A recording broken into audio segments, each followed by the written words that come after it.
Ladies and gentlemen, boys and girls, children of all ages, we're back. But we are missing somebody. But this is the only podcast that's known to Squeeze the Shaman. So here we go. We're going to get right into it, get rolling. And, we got a special guest this week. Derek, you want to introduce yourself and tell everybody what your background is, what you're into before we hit the email bag?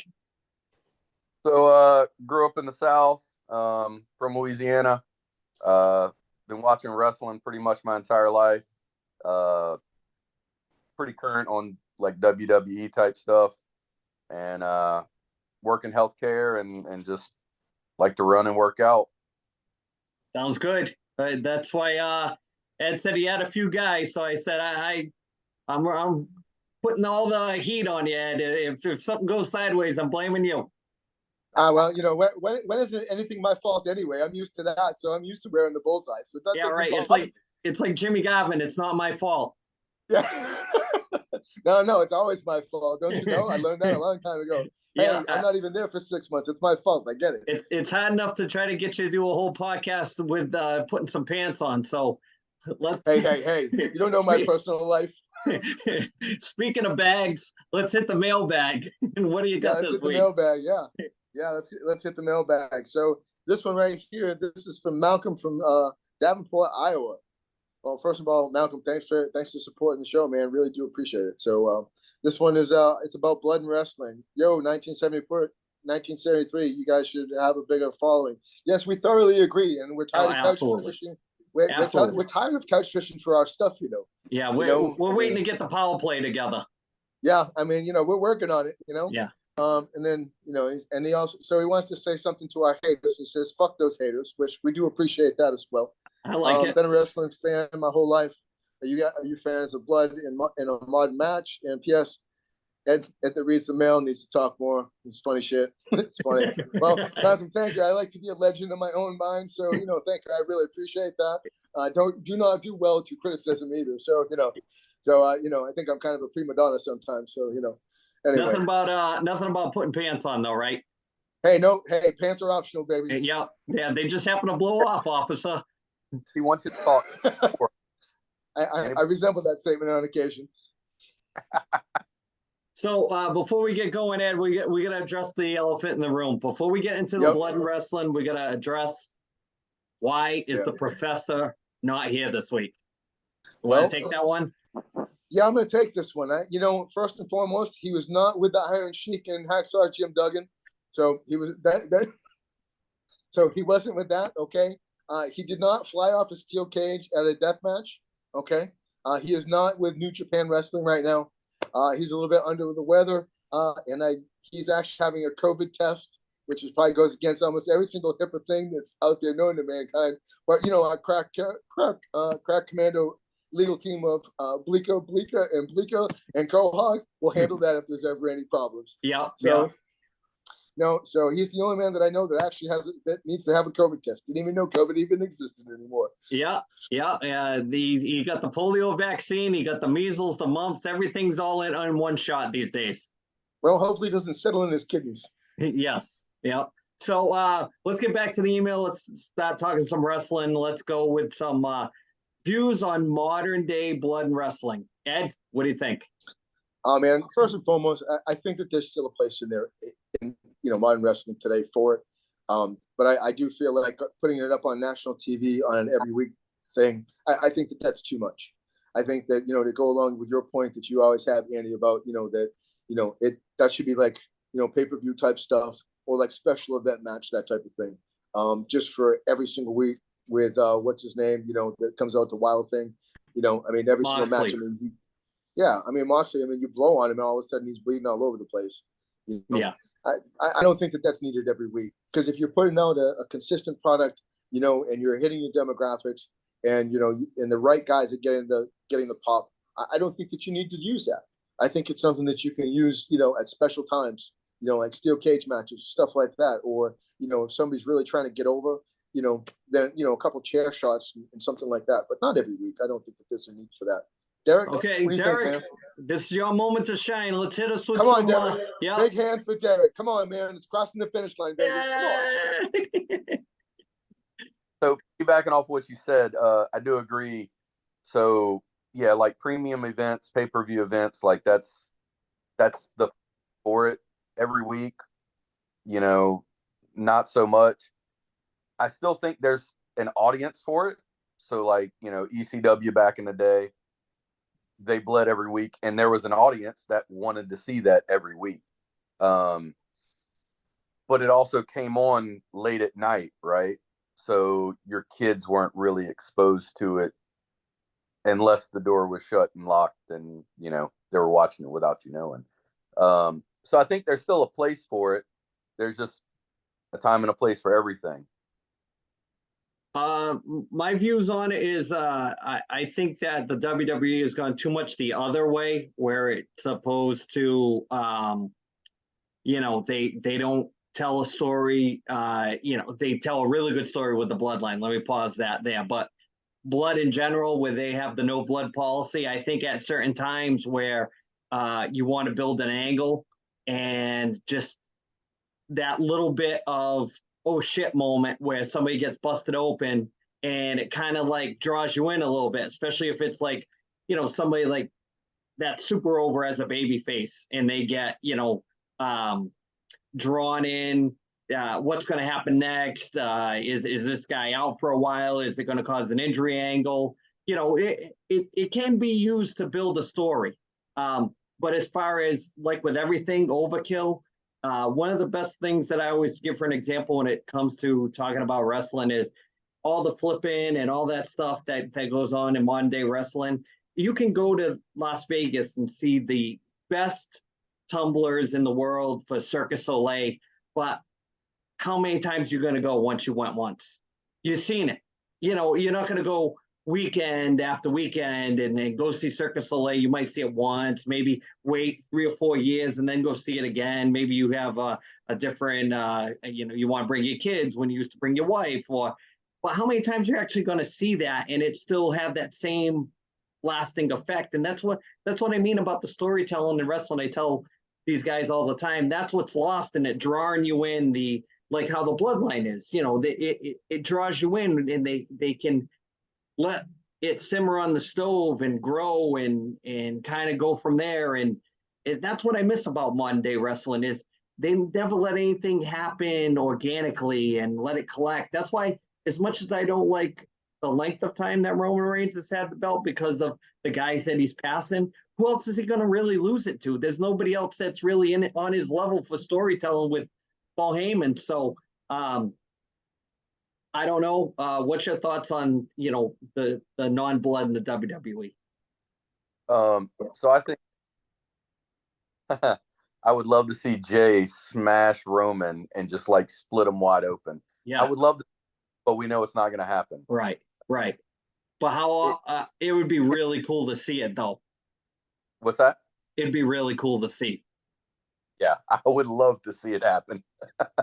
But it enhances the moment when it would happen. It just kind of brings it up to that next level. Right.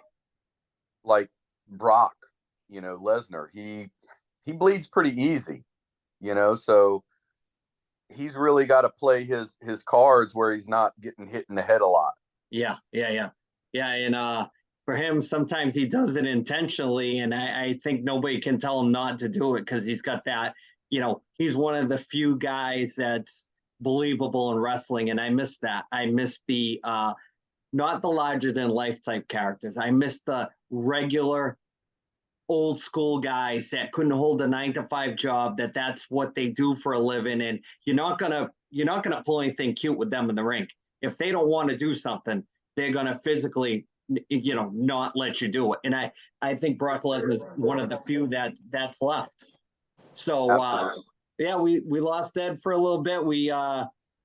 He's back, and we kind of kicked around blood in the modern day WWE and how they're kind of PG, and maybe just to put a exclamation point on the WWE thought with the blood, maybe that third hour on Raw, most kids should be in bed by 10, and maybe that's when that hour should be a little bit more adult. I'm not saying like Attitude Era, but maybe they should save that bloodline storyline for after 10 and do more with it. And maybe if you want to have the women's match or something involving them after 10 o'clock and do a little bit more risque, maybe, maybe you would draw more fans back. I mean, back in the day, in the height of the Attitude Era, I know it's before streaming, they were getting like 6 million views in an hour. Now you're lucky if you get 500,000 to 1 million, and that there's something to be said about that. Everybody that's an odd age demographic, very few watch it now because of the style. So speaking of style and talking about that email with the blood, let's talk this week about Dark Side of the Ring. Let's talk Abdullah the Butcher. When I was a kid, I was a huge NWA guy. When that guy popped up, very believable. Very, very, very believable. Ed, thoughts on Abdullah the Butcher, especially Stockade 85 with Manny Fernandez, Mexican Death Match? We watched that as kids. Yeah, we did. So many times. Yeah, we did, man. And, like looking back, I mean, you knew he was big back then, and like it was just like he was such a believable character, and he just brought it, and he was just truly vicious, especially with the fork all the time. I mean, when you heard that he was going to be on, you knew it was going to be like this brutal match, and it just made like that era just kind of pop, like yourself, Andy. I mean, I was much more of a, NWA, WCW kind of guy, AWA, that type of thing versus, WWE or WWF back in those days, especially, even though I did buy the record, not gonna lie, but I mean, now if I remember correctly, there was an Abdullah the Butcher action figure from AWA. Is that? There was. There okay. was. It came with Carlos Colon. Okay. In a 2-pack. Yep. So thoughts on the Dark Side of the Ring episode? Go ahead, Derek. Take over, or Ed will talk the whole hour. Well, that's what I do, man. I talk a lot. So I really enjoyed. Derek, you can laugh at that. You can laugh. That's funny. They make fun of me here, don't you know? And I'm okay with that, don't you know? No. So I really enjoyed the documentary. So there were two things. My two big takeaways was they talked a lot about if he really could read or write. I kind of think that maybe he probably could, because you wouldn't do certain things. Anyway, but also I'd like to see how he influenced a lot of people that I also grew up with, like Mick Foley and Tommy Dreamer, and that hardcore wrestling. You could definitely see the influence in there. The thing about Abdullah that's funny is I've watched when the shoot interviews were big right before the internet. I used to buy those things religiously, all kinds of, and I still like watching anybody. Someday I hope to have a wrestler or a couple wrestlers on the podcast and, hit them with questions, because I've watched so many different ones over the years and they're still prevalent on YouTube. And the thing that I find about Abdullah the Butcher that's funny is he seems like a very cunning individual as far as a con man style. He and Bruiser Brody did a lot of business together, and he was there when he got killed. And he acts like he knew nothing about it, even though he owned part of the territory. You go back and you watch that Dark Side of the Ring about the murder of Bruiser Brody. There's some sketchiness in there with Abdullah. And I had nothing to do. I passed him on the airplane, or I passed him going to, the hotel. I didn't know he got stabbed, blah, blah, blah, blah, blah. And I still find him shady. I think that he cut other people intentionally, even way back in the day. If they weren't going to bleed, he was going to make them bleed, kind of thing. And that thing with Hannibal, I know Hannibal's got his own YouTube stuff, and I don't know, the real deep dive into that. There's a documentary about that, but that the footage of him cutting him after he already cut himself, that, I don't know if that bothers you guys, but what do you think about that? Derek, go first. So, oh wow, such a gentleman. We got 2 words for you, Derek.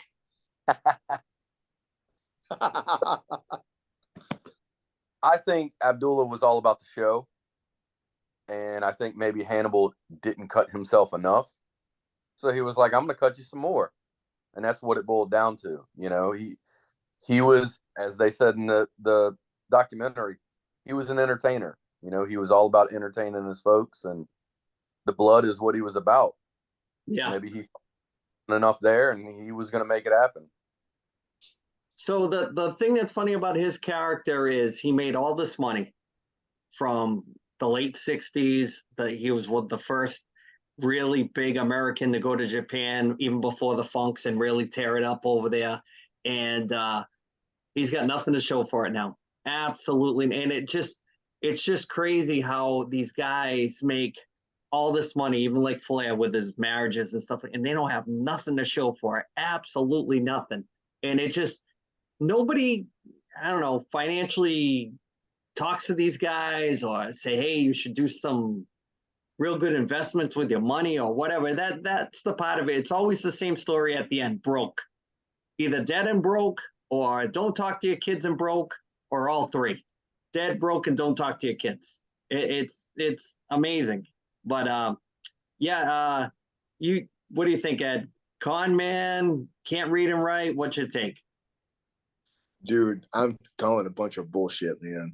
Like, dude, if you own part of a territory and you're this much of a hustler and you're making that much money, like, dude, you know how to sign deals. You know what I mean? And they said it in the documentary, like, it was like, oh, now we really need to find this second grade teacher that taught him this well, And so I mean, the thing about it is just like, back in the day when you and I would watch it and we talk about this in seventh and eighth grade, I mean, the only person that would actually talk to me about, NWA wrestling was the dude that was sitting next to me in class, that was you, and, and it was just like, and so, I mean, it was really entertaining back in those days. And, for these guys to have like, it just, every one of them is like a tragedy, I mean, Flair was on Joe Rogan and he's just like, yeah, I paid over $1 million in alimony, I mean, that's ridiculous. I mean, there should be like some sort of a financial planner that like talks to these guys like, hey, look, when you start making money, like put some in the bank, maybe you need like some sort of like high speed account from American Express or something like that. Well, as far as like, I know that they've done so much now with the younger guys in WWE, the way they set them up with a financial planner, and they just, try to help them out so that they don't have long-term problems like these guys do. But what it is it's uneducated guys that's their only line of work back then. That's all they could do, and they didn't know how to, handle any of the money and stay away from, say no to drugs, kids. That's what they should have done. But hey, with that being said, let's move on to the network that AEW is on. Sent them a bunch of restrictions that they have now. So I ended up getting the professor involved, and he was supposed to come up with a list, but I had to do the deep dive this week, hockey tournaments and all. Had to do the deep dive, get the information so we can get this podcast rolling. So I'm going to read them.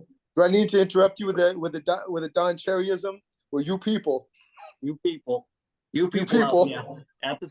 out there. Yeah. Speaking of that, while I was at the tournament, a bunch of I'm going to say a handful of people were talking to me about the podcast. So it is out there. It's just a matter of who wants to admit they watch it. And I know for a fact there's a bunch of people out there that watch it and they don't want to admit it, but just keep watching. Damn it. Was the Portuguese Phantom there? Was he there? Was the Portuguese Phantom there? No, he's retired. He's retired. Okay. Yeah, he's retired. Okay. Yeah, he's in total lame mode now. So, so this first list that I have is all things that the network said that AEW has to get permission from Tony Khan or an agent before they do. Okay. So the first one is any table, ladder, and chairs in and out of the ring have to be approved for the match. So before somebody can use any of the objects, that has to be approved. Thoughts on let's start with just that. So they're gonna start using prop chairs and stuff No, like no, that? no, no. In order to pull a chair out or to use like a ladder or pull a table out from under the ring, Okay. that has to be approved by AEW for that match. Thoughts on that? Well, it gets worse from here, but go ahead. Yeah. I mean, but the thing about it is that if AEW, from a corporate standpoint, would actually take control of the storyline, they could actually say it's a good idea or not, instead of this other shenanigans. You know, I mean, so it all comes back to the writing crew. You know, like it. So the thing about it is you can toss these rules down to these guys, but the thing about it is that it's all about creative. Creative's not doing their job, so they're creating rules to hamper these guys because creative can't do their job. That's what this is. Derek, thoughts on that first section? It kind of takes some of the organicness away from it, but I see it from a corporate standpoint. You know, they maybe want some more control. I see both sides of it. Okay. Stop being so diplomatic, Derek. It makes no. We got quite a bit to go through, and we probably got about less than 10 minutes. So okay. Well, we're rolling along. But even if we got some left, we'll save it. But I think the problem with AEW right now is there's been guys like Jake the Snake, Arn Anderson, that have gone on record to say that they've approached guys about their match. They haven't said who. Approach guys about their match, and they're like, don't talk to me. I already got a contract. So I think part of this is coming from too much of it is happening. Like when Matt Hardy got blasted with the chair from Sammy Guevara, where he just like launched it at him and gave him a concussion in the back of the head and things like that. So, if every match you're seeing this, it kind of desensitizes you from. So I think they're really trying to not only just hinder it, they're trying to grow and try to, not make it so much of it so that you don't see it as much. So, but that's my point about creative, though. Yeah. Yeah. Oh, yeah. There's the thing is that, well, then creative needs to do a better job. Right. That's my point. The next thing I have is no diving off any structures in the arena. So in order, like say like a New Jack thing, or, like Jeff Hardy, or you're diving off, in the arena spots where, it's an overhang or something that's not meant to be, even by a regular person to be jumped off. They don't want anything done like that unless it's approved. Thoughts on that? I don't have a problem with that at all because it all goes back to creative, right? And I think it goes back to your point, and it also goes back to Derek's point. Like the thing about it is, it's like if you desensitize everybody to it, then they expect it every single week. Yeah. And the thing is that, and eventually you're going to break down all your stars, and they're trying to build stars, but they don't do a very good job from a creative standpoint in doing that. Yeah. So they're hurting guys like Kenny Omega and stuff like that. Yeah, I mean, there's only really 2 or 3 guys that truly get a true pop when they come out. We all know who they are. Yeah. Yeah. So one of the other ones is all pile drivers and tombstone variations have to be approved for a match. So if you're going to use a pile driver, a tombstone, or some kind of wacky variation of that, Tiger Driver, et cetera, that has to be approved by, an agent or Tony Khan. What do you think? Honestly, I think the thing about it is that part of the problem with AEW is that the finishing moves don't finish. Right? So here's the thing. A pile driver, that's the move. It's done. Like, we're to use the line that the guys use, we're going home. Right? Yeah. Oh, yeah. Derek, what do you think? Yeah. And I think exactly what you said. That's a finishing move, and they want it used for that. Let me do 4 pile drivers before I get this guy down. Well, it's fine, but it needs to be at the end. Do 1, and it's done. Yep. Yeah, the thing I always thought that was cool about the NWA with the psychology of them, not so much getting disqualified for throwing a guy over the top rope, but I always thought when they outlawed the pile driver, and it was like the move that was like outlawed, that, it's banned for, 90 days or it's banned for 6 months. I always thought that was just a cool concept. But where these guys kick out of everything. It's like, what are you going to drive a cement truck in this arena and put them under the floor of the arena to get them to stay down? It's like, it should be. I know I'm going to get on a tangent with this, but the psychology of wrestling is it's a sport, and everybody's trying to win the championship, just like baseball, football. The Lombardi Trophy is the world heavyweight title. You're wrestling to be the champion. And that whole storyline of your culmination of all your small storylines should be the championship. And if it's not that, and it's just a spot fest, it doesn't mean anything. It's like being at the circus. I don't know if you heard us talking about that one, Ed, but I told Derek, when you go to see the best circus in the world, Circus Soleil, how many times are you going to see it? You can only see it once or twice before you're like, yeah, I'm good. And it's the same thing with the Young Bucks and all that. Nothing means anything. The moonsault was a finisher. Now it's a setup move. It's like a hip toss. Yeah. It's like I'd love for somebody to come along and use the sleeper as your finisher. Old school sleeper, get you in it, knock you out, done. I would love to see that. That's why everybody watches the UFC, because it's old school. It's almost like how wrestling was in the 20s, like that. Yep. Two guys going at it, and that's it. And there's more pageantry in the UFC with shit talking than they let go on in WWE. So that's so. But part of that too is, honestly, the guys are not really that good at talking shit. No. You They're know not why? good on the microphone. You know why? It's so forced. But I'll tell you why they're not good, because they've never been in a real fight. Well, that's why they've never been punched in the face for real. Because I guarantee you, if some of those guys were, they wouldn't be wrestling. If there was some real men still left wrestling, smacking some of those young bucks around, it wouldn't be the same. It wouldn't be the same. So high risk dives and top rope moves have to be pre-approved.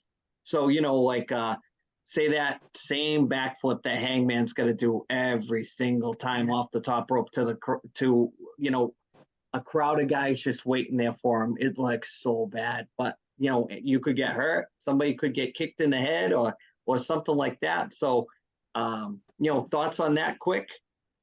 Derek? I think part of that is they're looking out for their athletes as well. Yeah. You have to kind of protect the longevity of your brand. With any team, you want to keep your athletes healthy. And I think that might be part of the rules as well. Just looking out for their talent. Okay. Yep. So any initial bleeding or blade jobs have to be, like if somebody's going to bust somebody open the hard way, like a Brock Lesnar with the elbow or something like that, or, you're going to bust out the blade, that has to be pre-approved, which I understand. Somebody should be a gate with that and say, hey, listen, there's no storyline here that needs any blood. Or, hey, listen, dude, we're trying to do an injury angle here, so, get a little color. So I can see that. That especially with Moxley, that guy, you touch him, he starts bleeding all over you. Yeah, but I think it all kind of goes back to creative though, because the thing about it is just like if they actually knew what they're talking, like they actually created like an angle and have a slow build like they should. And the thing about it is like, let's be honest, right? Like the finishing moves don't mean anything. So why are you putting blood in every match? It all goes back to like what Stone Cold said, like when he was finished with his run with The Rock. Who was next? Who do they have next up for him? And so why don't you want to make these storylines run? Right. You have good guys that are good. Well, keep feeding them. Right. And like start grooming your younger talent so they can go up there. But what do I know? Well, that's why we're talking. That's why we have a podcast, so we can let everybody know what you know. There you go. So, remember, nothing means nothing, right? Yeah, you can't get blood from a stone. That's right. Nothing means nothing. So, anytime that anybody gets thrown through a table, a barricade, steel steps, anything like that has to be pre-approved. Thoughts on that, Derek? That's a little much. Yeah, you don't want to see 4 matches in a night where everybody ended up going through a table. So I guess a lot of it is structured for more of a gate to laying out the whole night now, rather than, you you watch 6 matches and 5 out of the 6, somebody went through a table some way, somehow, or into the steel step. So I kind of get what they can kind of do with the overall structure of it from a creative standpoint, and then color within those lines. And then if somebody's being an ass and saying, hey, listen, I want to do this, they're going to be like, in match 2, we already had, 2 guys go through a table in a tag team match. So you can't do it. We can't have, got to spread it around and kind of build a story around that. So I get it. And I see you trying to protect talent too. So, I'm trying to stay with this. Go ahead. Sitting around like, oh, we got 5 matches tonight and we got 5 people that want to, jump off the top rope. So here, y'all are going to draw straws, and whoever gets the long straw, you can jump off the top rope tonight. Yeah, all y'all else do it. I think that's the difference between a guy like Tony Khan and Vince McMahon. As much as I'm not a McMahon guy, at least he is the go, no go. He is the final say, whether you like it or not. At least he's smart enough to know that you can't have that every match. You got to have, it's another circus aspect. You want to see the high wire act. You want to see the guy get shot out of a cannon. You want to see the lion tamer. You want to see, you want to see a little everything. So I get it if you want to stay within that thought process, but it's tough because some of these guys haven't even been trained well, and they don't know anything about psychology and telling a story. I mean, look at MJF. That guy can tell a story without even diving out of the ring. And, the Usos and the Roman Reigns storyline, they can spend 20 minutes just pushing the story along week to week, and maybe there's a super kick and a melee at the end. So, sometimes less is more. It's all about creating those organic bad guys that people want to see get beat. That's what it's about. Two grown men that are in a fight with a conflict. If you don't have that, then you don't have a story. Nobody wants to see a guy that you work with, that you're bigger than, be in pro wrestling. I want to see guys that look like men. I don't want to see guys that look like they just came from a junior high school dance. That's what I want to see in my wrestling. That's what's lost with it.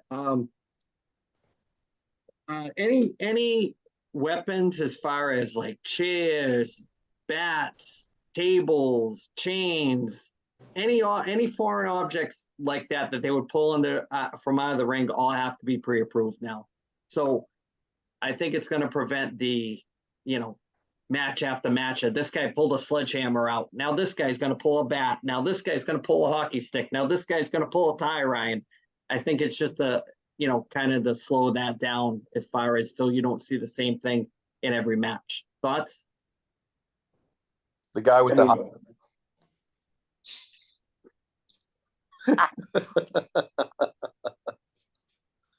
So they don't want anybody doing any angles without approval that has to do with choking somebody or hanging them. So as far as that goes, how can you get an injury storyline over with some cheap heat if you don't hang somebody? Or I'm not saying like hang somebody like the old South kind of hanging. I'm saying like drape somebody over the rope and strangle them like with the cameraman cable or something like that to get heat. That all now remember, these things aren't banned. They just have to be pre-approved before you do it. So there's still, yeah, go ahead, Ed. No, I don't have a problem with it. I mean, I think part of it is just like creative just needs to do a better job. It all comes back on them. You can sit here and you can blame the wrestlers and everything like that. They're just trying to get over. Well, isn't part of creative's job is to try to get everybody over and build the machine?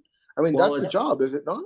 It's tough to get somebody over when you have good ideas and they don't want to listen to you, especially from. Well, I mean, there's that whole part too. But I mean, the thing about it is that TK should be the one that, like, funny story, on the boss, you do what I say. So we got about 2 minutes left, so I'm going to throw it around real quick. We actually got really quick. I just want to wish Tom speedy recovery. Come back next week. We'll be ready for you. Got something special for next 2 episodes, 25th episodes coming up. We got some stuff in the works for that. Derek, we're going to kick it to you. Thanks for coming on. Any shout outs, kids, wife, guys at work? Shout out to my triathlon coach. Hey, thanks, man. Yeah, I heard that guy prefers the pickle, but that's a whole nother story. So, Ed, in closing, what do you got for a quick shout out? Anything? Man, I first and foremost tell him to get well, man. You know, we never want to see anybody go down. So, number two, just want to say that no, I do not like the pickle. That is not my thing. Oh, it's you? Oh, I didn't even know it was you. Whatever, dude. You just outed yourself. Whatever. Whatever, dude. It's not the pickle. You just drink the brine out of the jar. What's wrong with you? There you go. I just heard gave it you a has softball. medicinal There you go. purposes. There you go. You just got it. No, so other than that, just thanks for supporting us and appreciate everything.